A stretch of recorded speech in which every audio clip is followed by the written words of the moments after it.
Puji dan syukur selalu kita panjatkan kehadiran Allah Subhanahu wa Ta'ala. Di pagi hari ini kita masih diberi kesempatan untuk ibadah berjamaah di tempat ini. Mudah-mudahan kita senantiasa berdoa kepada Allah agar seluruh ibadah kita di bulan Ramadan ini dan di bulan-bulan lain, baik yang wajib maupun yang sunnah, senantiasa dicatat sebagai amal-amal soleh kita di sisi Allah Subhanahu wa Ta'ala. Salam dan salam kami kita sampaikan atas junjungan kita, seorang pemimpin besar revolusi peradaban umat manusia, minaz zulumati ilan nur,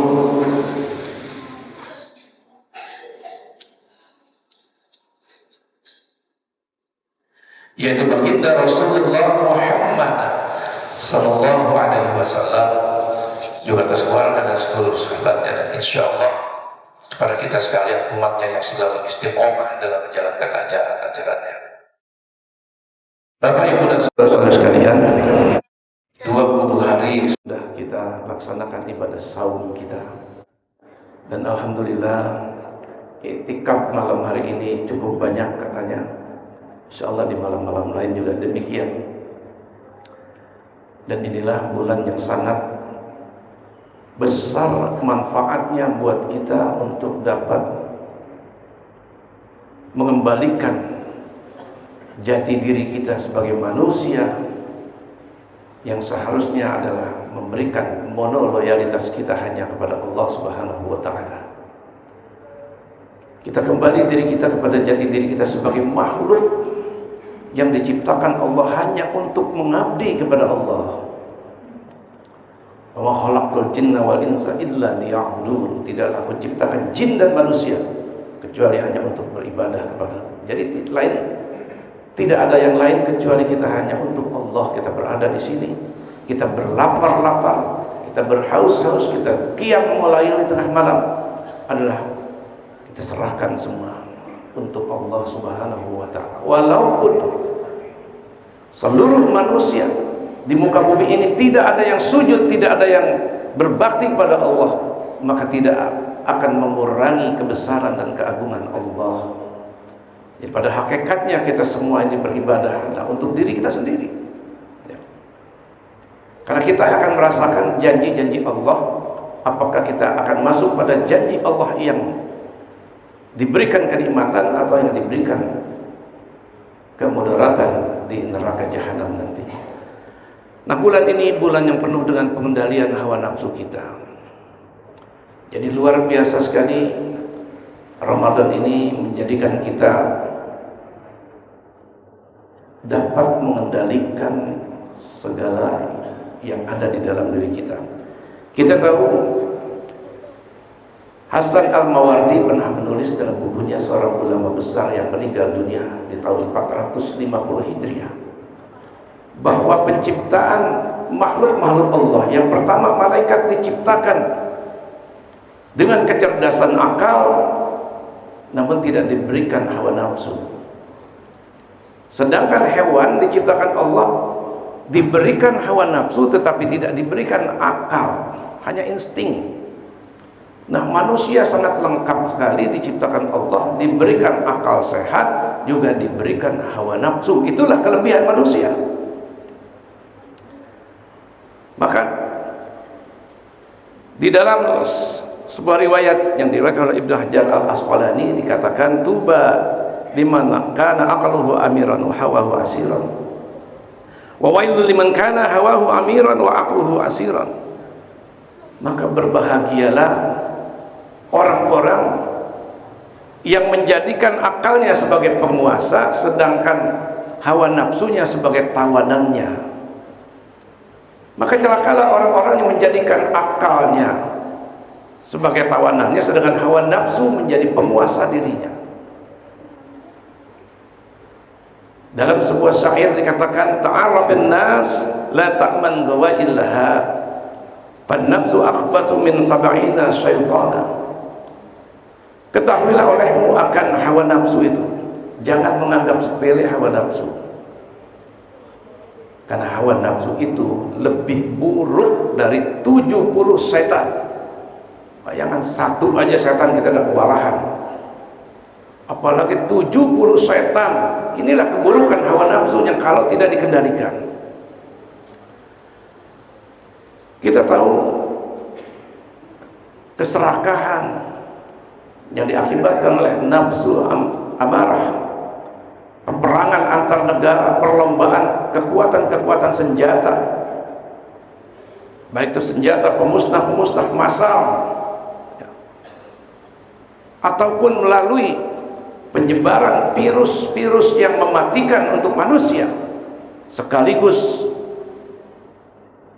menyuntikkan vaksin-vaksin yang berbahaya untuk kehidupan manusia. Itu dilakukan oleh negara-negara adidaya, negara-negara kuat kepada negara-negara yang lemah. Semuanya berhulu kepada hawa nafsu, keserakahan untuk menguasai yang lemah. Ini terjadi di mana-mana karena tidak terkendalinya hawa nafsu. Sangat berbahaya sekali, maka dikatakan bahayanya lebih buruk dari 70 setan yang oplos pertalit, pertamax, yang ngurangin minyak. Itu juga orang yang tidak dapat mengendalikan hawa nafsunya. Begitu banyak uang rakyat digasak sampai hampir 1.000 triliun. Padahal sebanyak apapun dia gasak itu, nikmat hidupnya hanya lewat tenggorokan. Beberapa senti saja nikmat hidup itu. Makanan yang lezat hanya lewat beberapa senti dari tenggorokan, setelah itu hilang. Dan tidak ada orang-orang yang sekaya-kaya apapun makannya berbakul-bakul, hanya paling sepiring kecil. Apalagi sudah terkena diabetes, terkena penyakit-penyakit. Tetapi inilah hawa nafsu yang sudah menguasai manusia, sehingga tenggelamlah akal-akal sehat mereka. Nggak pandang itu halal haram, hantam terus. Semakin dicercak, semakin dibuat aturan-aturan untuk mengancam mereka, semakin berani. Itu tadi 70 setan tadi yang menguasai mereka. Satu aja udah kebingungan kita, apalagi 70 setan. Juga orang-orang yang mengendalikan tidak mampu mengelak hawa nafsunya. Bayangkan sudah Kapolres, sudah pangkat yang lumayan tinggi, perwira, kok bisa-bisanya mencabuli anak-anak di bawah umur, bahkan diekspos. Di mana akal sehatnya? Sulit Pak untuk masuk kepolisian, apalagi melalui akpol. Gak gampang, sangat sulit. Sudah jadi perwira, terjebak oleh hawa nafsunya. Inilah bahaya kalau hawa nafsu tidak dikendalikan. Maka Imam Nawawi pernah meriwayatkan dari Abdullah bin Amr, la yu'minu ahadukum hatta yakuna hawa taba'an lima jitu bihi. Tidaklah sempurna iman seseorang yang hawa nafsunya tidak mengikuti ajaran agama yang aku bawa, kata Nabi. Jadi tidak sempurna. Jadi sekali lagi, bulan ini bulan yang paling baik mengajarkan kita. Kita lihatlah ibu-ibu di pasar yang biasanya kalau ke pasar tuh yang dibeli cuma 2-3 macam, ngobrolnya yang lama. Ngobrol yang lama. Obrolan itu menyangkut apa saja, termasuk menceritakan aib tetangga, saudara. Tetapi bulan Ramadan ini ketika ada yang menyatakan itu, ada saja yang mengingatkan kita, jangan lagi puasa, nggak boleh. Itulah pengendalian yang dilatih di dalam bulan Ramadan ini. Ya. Jadi sebaiknya bulan ini adalah bulan kawah candra di muka, yang harus kita implementasikan juga di bulan-bulan lain. Bukan setelah Syawal nanti, setelah Ramadan masuk Syawal, pengendalian itu kembali tidak terkontrol lagi. yang tadinya menyatakan merasakan Allah begitu dekat, bahkan lebih dekat dari urat leher kita. Betul itu terjadi. Siapa sih yang berani? Orang-orang yang berpuasa karena imanan wahtisaban, berani menyantap makanan yang ada di hadapannya di satu kamar yang tertutup rapat, tidak ada satu makhluk pun yang melihat. Siapa yang berani mencicipi makanan diam-diam tanpa ada yang melihat? Padahal waktu masih 2 menit lagi waktu azan maghrib.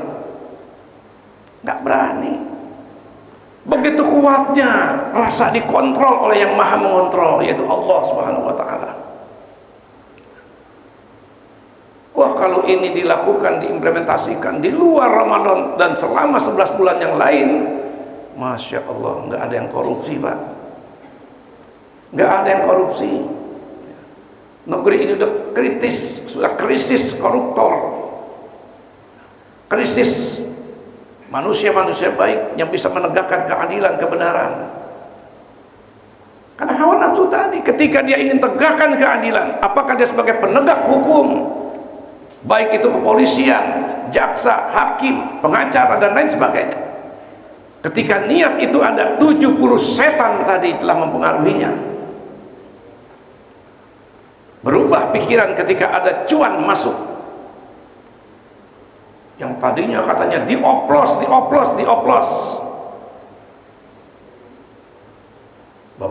beberapa hari kemudian berubah itu putusan, berubah itu statementnya. Ya, inilah manusia, betapa berat kita menghadapi godaan-godaan setan ini. Saya ibaratkan begini, kalau seorang petinju Mike Tyson berhadapan dengan lawannya Holyfield, akan diadu, akan bertarung di ring. 6 bulan sebelumnya dua-duanya berlatih, masing-masing berlatih dengan latihan yang sama, mengatur strategi dan siasat, dan diantaranya juga berlatih agar pukulan yang masuk kepada badan lawan. Dan di samping itu juga berlatih agar pukulan musuh tidak masuk kepada dirinya. Dilatih 2 hal itu untuk bisa memasukkan pukulan dan bisa mengelak dari pukulan lawan. 6 bulan latihan, bahkan ada yang 1 tahun latihan. Ketika diadu di atas ring, tetap saja yang sudah berlatih mengelak dari pukulan lawan terkena pukulan. Itu musuhnya, lawannya terlihat di depan mata, gerakan tangannya terlihat semua. Coba bayangkan kalau Mike Tyson latihan 10 tahun sekalipun, yang dilawan musuhnya nggak kelihatan, babak belur, Pak. Ya. Musuh yang kelihatan aja kena pukulan, masuk pukulan lawan, apalagi musuhnya nggak kelihatan. Nah, itulah analogi kita di dalam melawan kekuatan-kekuatan setan yang mempengaruhi hawa nafsu yang ada di dalam diri kita. Ya. Nah, itu yang menjadikan manusia kehilangan akal sehat. Hadirin hadirat yang dimuliakan Allah. Jadi kalau orang tidak mampu mengendalikan hawa nafsu ini, banyak sekali mudaratnya. Yang pertama, akan merusak hubungannya dengan Allah. Kita harus ingat bahwa Islam ini adalah pilihan. Ketika kita sudah bersyahadat, kita sudah mengatakan Allah sebagai Tuhan kita, Rasulullah Muhammad sebagai Nabi dan Rasul kita, Al-Quran sebagai kitab suci kita, kita bersaksi atas itu semua, maka terkenalah kita hukum taklif. Kita wajib menjalankan seluruh peraturan-peraturan Allah yang ada di dalam syariat yang diajarkan melalui Nabi-Nya, tanpa terkecuali orang-orang yang uzur syar'i. Wajib. Tetapi ketika manusia sudah menghambakan dirinya kepada hawa nafsunya, maka akan rusaklah hubungan kita kepada Allah, di mana hukum-hukum Allah dilanggar. Tidak menjalankan perintah Allah, namanya saja ya Abdullah, sholat kagak pernah, masjid hanya selangkah, tidak pernah injak masjid. bertetangga dengan musola, nggak pernah injak musola. Hidupnya selalu ditujukan untuk orientasi kebahagiaan dunia saja. Saya sering katakan di dalam mimbar ini, orang-orang yang mengejar dunia adalah orang-orang yang tertipu. Dikatakan oleh seorang ulama, orang-orang yang mengejar dunia bagaikan orang yang berada di pinggir pantai, dia kehausan, tidak punya air minum kecuali yang ada air laut. Mau tidak mau dia harus meminum air asin tadi, air laut tadi. Ketika dia minum satu gelas, apa hilang dahaganya? Tidak, air garam. Panas Pak di tenggorokan, kering tenggorokan, perut buncit, minum lagi segelas, bertambah haus, tambah lagi segelas, bertambah haus, karena air garam yang diminum. Air garam itulah perumpamaan dunia yang dicari. Semakin kita mengejar dunia, maka hutang-hutang kita seolah-olah bertambah. Yang tadinya nggak punya sepeda, pengen punya sepeda. Allah beri rezeki kebeli sepeda, pengen punya motor. Dan selanjutnya ketika punya motor, wah kehujanan, bawa barang hancur, pengen punya mobil, tagihannya begitu bertambah besar. Bahkan yang sudah punya perusahaan dimanapun menjadi konglomerat, masih saja menggusur rakyat-rakyat kecil, melakukan tindakan-tindakan yang melawan hukum untuk menguasai kawasan. Ya, kita lihat PIK 2 nih, bagaimana tuh? Ini sangat berbahaya sekali. Para garong yang ada di lingkungan kita ini, para perampok, apa yang dicari? Makannya hanya sepiring, ranjangnya hanya ukuran 2 meter. Apalagi kebahagiaan apa yang dicari? Masih saja menggusur, menzalimi rakyat, merampok rakyat. Kenapa? Hawa nafsu tidak terkendali. Ya, itu tadi karena musuhnya nggak kelihatan. 70 setan luar satu aja, Mike Tyson bisa hancur babak belur. Kalau petinju yang dilawan adalah setan, 70. Maka hancurlah hubungan dia dengan Allah karena hawa nafsu ini yang dituruti. Yang kedua, akan merusak hubungan sesama. Orangnya selalu ngikutin hawa nafsunya, jangankan orang lain, yang terdekat dengan istrinya sekalipun akan rusak hubungannya. Hawa nafsunya saja yang diikutin. Nasihat, masukan istri tidak didengar, atau kebalikannya, hawa nafsunya belanja sana belanja sini, sosialita ke sana kemari. Nasihat suami tidak didengar karena hawa nafsu yang sudah menguasai akal sehatnya. Dengan tetangga begitu juga, selalu saja bertentang penang kepada tetangga. Padahal Islam ini mengajarkan, Masya Allah, tidak sempurna iman seseorang yang tidak berbuat baik kepada tetangga. Jadi bukan hablum minallah saja, hablum minannas juga harus kita jalankan sebagai taklif kita, sebagai mukallaf kita, orang-orang yang dibebani syariat oleh Allah. Kemudian dengan sejawat, kolega, teman-teman, sahabat di kantor, nggak bisa akur Pak kalau orang selalu ngikutin hawa nafsu saja. Kemudian yang terakhir, akan merusak amanah jabatan yang diamanahkan ke pundak kita. Saya katakan kepada kita, kenapa? Bisa jadi itu terjadi pada kita semua.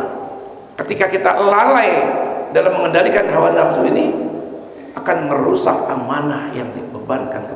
Mau jadi apapun kita, sekecil apapun amanah, itu adalah amanah yang harus kita pertanggungjawabkan di hadapan Allah. Apakah kita sebagai kepala rumah tangga, amanah. Sebagai ketua RT juga amanah, RW amanah, lurah apalagi, bupati, camat, bupati, wali kota, gubernur, sampai ke presiden. Itu jauh lebih berat, semakin ke atas akan jauh lebih berat tanggung jawab kita di hadapan Allah. Maka ketika Rasulullah menasihati Abu Dzar, Abu Dzar mengatakan, Rasulullah tidak memberikan aku jabatan apapun. Kenapa? Maka Rasulullah menepuk pundak Abu Dzar, wahai Abu Dzar, aku mengetahui engkau adalah orang yang lemah. Sesungguhnya hai Abu Dzar, jabatan itu adalah kehinaan di akhirat. Dan orang-orang yang menjabat itu akan menyesal di akhirat, kecuali orang-orang yang dapat melakukan kewajibannya dengan sebaik-baiknya. Gak gampang kita berkuasa. Sekecil apapun amanah yang diberikan kita, tanggung jawabnya sangat besar. Kullukum ra'in wa kullukum wa mas'ulun an ra'iyatihi. Setiap diri kita adalah pemimpin yang kelak akan dimintakan pertanggungjawaban tentang kepemimpinan kita, termasuk diri kita sendiri di dalam memimpin hawa nafsu kita. Jadi sekali lagi, bulan ini bulan yang sangat baik. Kita berlatih, bukan untuk selesai sebulan lewat, tidak. Berlatih ini adalah kawah candra di muka ya, untuk kita praktekkan di bulan-bulan lain. 11 bulan yang akan datang harus bisa lebih baik dari bulan Ramadan ini. Hadirin sedang kuliah subuh yang dimuliakan Allah. Jadi marilah sekali lagi kita berusaha sekeras-kerasnya untuk mengendalikan hawa nafsu kita. Jangan lupa perbanyak istighfar, ini kuncinya. Kenapa saya katakan kuncinya? Ada dalam satu hadis dikatakan, sesungguhnya istighfar ini adalah akan merusak seluruh program-program yang 70 setan tadi, bukan dengan pukulan. Program-program 70 setan tadi akan rusak, hancur dengan istighfar kita. Itu ya. Bahkan tentang mengenai istighfar ini ada satu kisah. Kita kenal ada 4 mazhab, Imam Maliki, Imam Hanafi, Imam Ahmad bin Hanbal, Imam Syafi'i, Imam Ahmad bin Hanbal 4. Nah, kita cerita tentang Imam Ahmad bin Hanbal. Satu saat Imam Ahmad bin Hanbal begitu keras hatinya untuk melakukan perjalanan, ingin sekali dia keluar dari kota Baghdad untuk menuju satu kota yang nama Basrah. Dia juga nggak tahu kenapa hatinya selalu pengen jalan ke sana. Akhirnya dilakukanlah perjalanan itu. Perjalanan yang sangat jauh. Ketika sampai di Basrah, beliau melakukan sholat dan istirahat di satu masjid. Namun ketika beliau istirahat, diusirlah oleh merbotnya. Rupanya merbot dulu ada juga, nggak merbot zaman sekarang ya, yang sangat overprotective ya. Musafir yang sedang kehausan, yang sedang keletihan istirahat, diusir karena dia tidak kenal Imam Ahmad bin Hanbal. Imam Ahmad bin Hanbal akhirnya keluar di emperan, dia istirahat. Diusir juga Imam Ahmad ini, tidak boleh. Karena terjadi pengusiran itu, ada seseorang yang melihat, yaitu seorang tukang roti yang berdagang di sekeliling masjid, sedang juga mampir di masjid itu. Akhirnya dihampirilah tukang roti, wahai tuan, nggak usah tidur istirahat ini, menginap saja di rumah saya. Akhirnya Imam Ahmad bin Hanbal mengikuti si tukang roti ini, pergi ke rumahnya. Nah, ketika di rumah tukang roti tadi, ketika si tukang roti sedang membuat adonan tepung untuk dibuat roti yang akan dijual besok hari, Imam Ahmad memperhatikan seluruh gerakan aktivitas tukang roti yang ada. Aneh, agak unik. Di mana si tukang roti ini selalu mengiringi pekerjaannya itu dengan istighfar. Akhirnya ditanya oleh Imam Ahmad, hai tukang roti, aku perhatikan kau selama melakukan pekerjaan, lidahmu selalu beristighfar kepada Allah. Sudah berapa lama kau lakukan istighfar ini? Dijawab oleh tukang roti, sudah kurang lebih 30 tahun, wahai Tuhan. Lalu apa manfaat yang kau dapatkan dari istighfar yang tidak berhenti kau lakukan? Banyak sekali, wahai Tuhan. Apa manfaatnya? Seluruh doa-doaku wahai Tuhan dikabulkan Allah kecuali satu. Bayangkan, semua permintaan si tukang roti tadi dikabulkan Allah kecuali satu. Apa itu wahai tukang roti sehingga tidak dikabulkan Allah atau belum dikabulkan Allah? Dalam doaku aku selalu menginginkan, aku rindu kepada seorang ulama besar. Siapa dia? Yaitu Imam Ahmad bin Hanbal. Masya Allah. Ini Kang Roti nggak kenal dengan Imam Ahmad bin Hanbal. Orang yang didoakannya di dalam doa-doanya itu sudah ada di hadapannya. Mendengar itu Imam Ahmad bin Hanbal memeluk tukang roti tadi.